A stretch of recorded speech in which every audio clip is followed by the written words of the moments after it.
Hello students, welcome back to another video of Consistent Academy.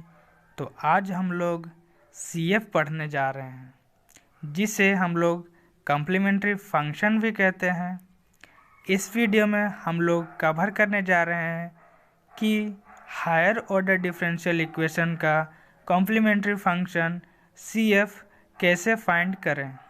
तो complementary function find करने का सबसे पहला स्टेप हम लोग का है कि दिया गया हायर ऑर्डर डिफरेंशियल इक्वेशन का हम लोग क्या करेंगे, ऑक्सिलरी इक्वेशन में सबसे पहले कन्वर्ट करेंगे।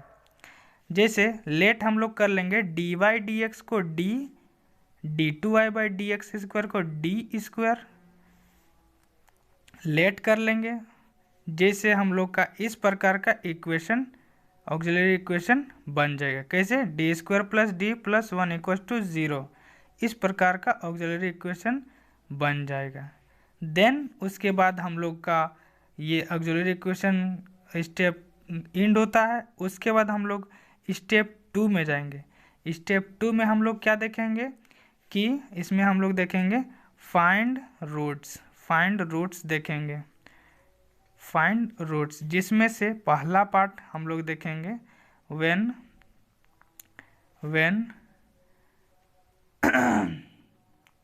Roots are real and distinct. जब रूट्स कैसा हो, रियल हो और डिस्टिंक्ट हो, मतलब अलग हो, तब हम लोग क्या लिखेंगे, m इक्वल्स टू लिख सकते हैं अल्फ़ा बीटा गामा। हम लोग का 3 रूट्स है जो कि डिस्टिंक्ट है, अलग अलग है। तब हम लोग पहला हम लोग का क्या होता है कि रूट्स जब हम लोग का अलग अलग है तब हम लिख सकते हैं कि m equals to alpha plus alpha beta gamma, 3 roots निकले।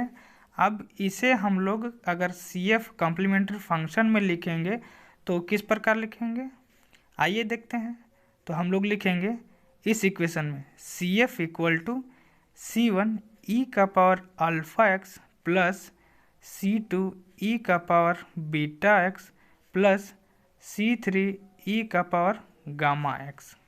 इस प्रकार हम लोग लिखेंगे। कब? जब हम लोग का जो रूट्स है वो हो डिस्टिंक्ट हो, मतलब अलग अलग आए। दूसरा हम लोग का है when roots are real and equal. इस सेकेंड में हम लोग कब क्या बोला गया है कि जब हम लोग का रूट्स रियल हो और इक्वल हो, मतलब रूट्स सेम हो। जैसे m equals to alpha alpha, 2 roots यहाँ पे अगर मान के चले अल्फ़ा अल्फ़ा दोनों सेम रूट्स आए तो हम लोग इस अति में क्या लिख सकते हैं, हम लोग लिख सकते हैं CF बराबर C1 plus C2x bracket close करेंगे। उसके बाद लिखेंगे e का पावर अल्फ़ा एक्स। 2 रूट्स अगर हम लोग का इक्वल आए तो हम लोग इस इक्वेशन का यूज़ करेंगे। देन अदर हम लोग लिख सकते हैं, अगर मान के चलिए यहाँ पे 3 रूट्स अगर इक्वल आए, लिख सकते हैं m equals to alpha alpha and alpha. तीनों रूट्स अगर अलग अलग सेम आए, तीनों रूट्स अगर सेम आए तो हम लोग क्या इस कॉम्प्लीमेंट्री फंक्शन में किस प्रकार का इक्वेशन लिख सकते हैं, CF बराबर C1 plus C2x plus C3x square bracket close करेंगे, e का पावर अल्फ़ा एक्स लिखेंगे। हम लोग का 2 पॉइंट कवर हो गया किसमें, रूट्स का टॉपिक में। फाइंड रूट्स का यहाँ पे टॉपिक है जिसमें से हम लोग 2 पॉइंट्स कवर कर लिए। थर्ड पॉइंट्स हम लोग का क्या होगा कि व्हेन रूट्स आर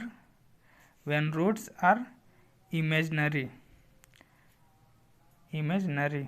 जब हम लोग का रूट्स इमेजनरी में आए तो हम लोग क्या लिखेंगे, हम लोग लिखेंगे m equal to plus minus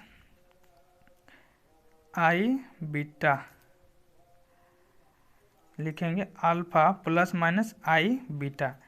अगर रूट्स में अगर इमेजनरी अगर रूट्स आ जाए तो हम लोग इसको किस इक्वेशन में लिखेंगे, हम लोग लिखेंगे सी एफ बराबर, इसको लिखेंगे क्या, ई का power alpha x, bracket open करेंगे, C one cos beta x plus C two sine beta x. तो हम लोग यहाँ पे देखें अभी 3 तरह का रूट्स, जैसे कि अगर सेम अगर अलग अलग आ गया तो इस इक्वेशन का यूज करेंगे हम लोग, अगर दो रूट सेम आ गया तो हम लोग इस इक्वेशन का यूज करेंगे, 3 इक्वेशन अगर सेम आ गया, 3 रूट्स अगर सेम आ गया तो इस इक्वेशन का यूज करेंगे, अगर हम लोग का रूट्स इमेजनरी आ जाए तो इस इक्वेशन का यूज करेंगे। तो चलिए हम लोग इसे एक उदाहरण से समझने का प्रयास करते हैं। तो मैंने यहाँ पे हायर ऑर्डर डिफरेंशियल इक्वेशन लिखा हुआ है, जिससे हम लोग सी एफ फाइंड करने जा रहे हैं। तो सबसे पहले हम लोग का स्टेप 1 क्या था, देखिए यहाँ पे स्टेप 1 हम लोग का क्या था, ऑक्सिलरी इक्वेशन सबसे पहले हम लोग कन्वर्ट करेंगे इस हायर ऑर्डर डिफरेंशियल इक्वेशन को। तो चलिए क्या लिखेंगे यहाँ पे, सबसे पहले लिखेंगे ऑक्सिलरी इक्वेशन, इस हायर ऑर्डर डिफरेंशियल इक्वेशन को हम लोग ऑक्सिलरी इक्वेशन में चेंज करेंगे। क्या करेंगे हम लोग, इस हायर ऑर्डर डिफरेंशियल इक्वेशन का ऑक्सिलरी इक्वेशन में हम लोग चेंज करेंगे। तो सबसे पहले हम लोग क्या करेंगे, हम लोग इसमें करेंगे इस हायर ऑर्डर डिफरेंशियल इक्वेशन का हम लोग ऑक्सिलरी इक्वेशन में कन्वर्ट करेंगे। तो सबसे पहले हम लोग क्या करेंगे कि ये जो higher order of differential equation को हम लोग पहले y को कॉमन करेंगे। तो सबसे पहले हम लोग y को कॉमन करेंगे, तो क्या लिखेंगे, यहाँ से y हटेगा तो क्या लिखेंगे, D square by D x square, plus का यहाँ पे लिखेंगे 3d by D x plus यहाँ का 2, यहाँ से पूरा से y को हम लोग कॉमन कर लिए, इज इक्वल टू 0। अब हम लोग क्या करेंगे, यहाँ पे इसको क्या मैंने बताया था, D square by D x square को हम लोग क्या लिख सकते हैं, यहाँ पे देखिए ऑक्सिलरी इक्वेशन हम लोग लेट करेंगे क्या, D square by D x square equal to D square, यहाँ पे क्या लिखेंगे इसको, डी स्क्वायर प्लस 3। अब डी बाई डी एक्स को क्या लिखेंगे, यहाँ हम लोग लेट क्या किए थे, डी बाई डी एक्स को हम लोग डी मानेंगे, डी बाई डी एक्स यहाँ पे है तो इसको डी लिखेंगे, देन प्लस इसको 2 का 2 और पूरा का y इक्वल्स टू 0। अब इस y को उस पार ले जाते हैं, उस पार, तो क्या लिखेंगे, D square plus 3d plus का 2 इक्वल्स टू, ये इधर जाएगा तो ये 0 हो जाएगा। अब यहाँ पे देखिए अब यहाँ पे हम लोग इसका फैक्टर निकालेंगे। मैं आशा करता हूँ कि आप लोग फैक्टर निकालने जानते होंगे। तो चलिए मैं फैक्टर निकालता हूँ, आप देखते जाएं कैसे निकाला जाता है, अगर नहीं जानते तो आप देख लीजिए। डी स्क्वायर यहाँ पे लिख सकते हैं, डी स्क्वायर इसको हम लोग कैसे तोड़ सकते हैं, इसको हम लोग तोड़ सकते हैं 2m प्लस 2d प्लस यहाँ पे लिखेंगे 2d प्लस 2 को 1 से जब मल्टीप्लाई करेंगे तो 2 को 1 से जब मल्टीप्लाई करेंगे तो हम लोग का 2 आएगा। देन उसको अगर यहाँ पे देखिए 2d प्लस का d, अगर 2 को 1 से गुना करेंगे 2 आएगा और इसको जोड़ेंगे तो 3 आएगा, 2d प्लस d को जोड़ेंगे तो 3 आएगा। हम लोग का फैक्टराइजेशन ऐसे फैक्टर को तोड़ा जाता है, ऐसे फैक्टराइजेशन निकाला जाता है। यहाँ पे हम लोग क्या कॉमन कर सकते हैं, d को बाहर कर दिए, d प्लस 2 प्लस का 1 d प्लस का 2 इज इक्वल टू 0।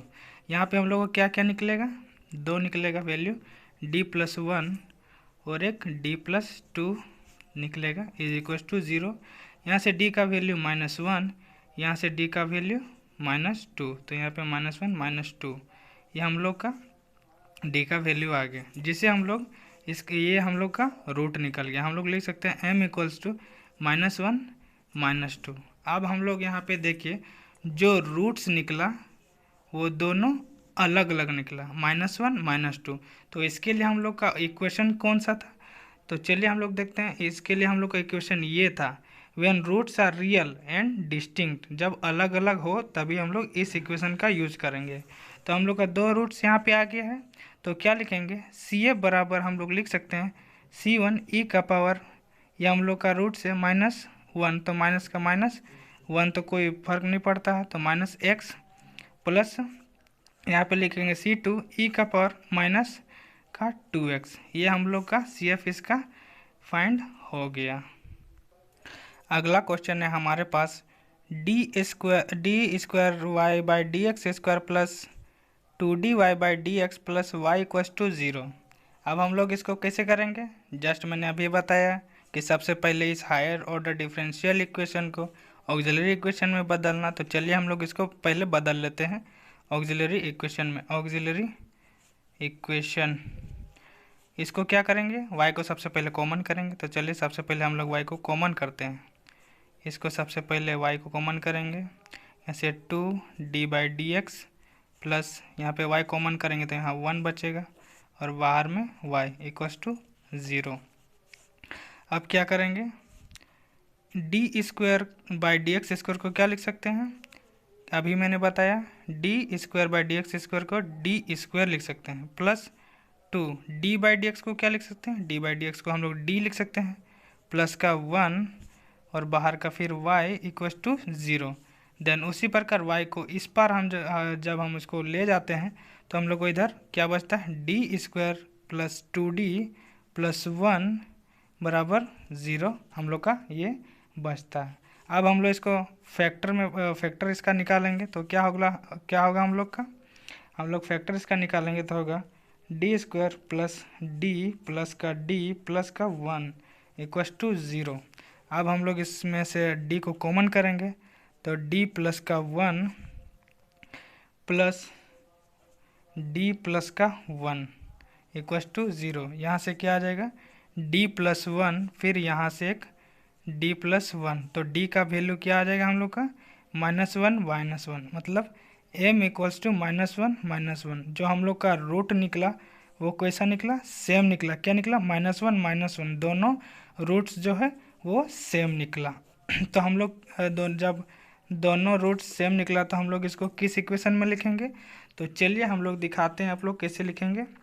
यहाँ पे देख सकते हैं बी वाला, when roots are real and equal. जब हम लोग का रूट्स जो है इक्वल आता है तब हम लोग कैसे इक्वेशन लिखते हैं?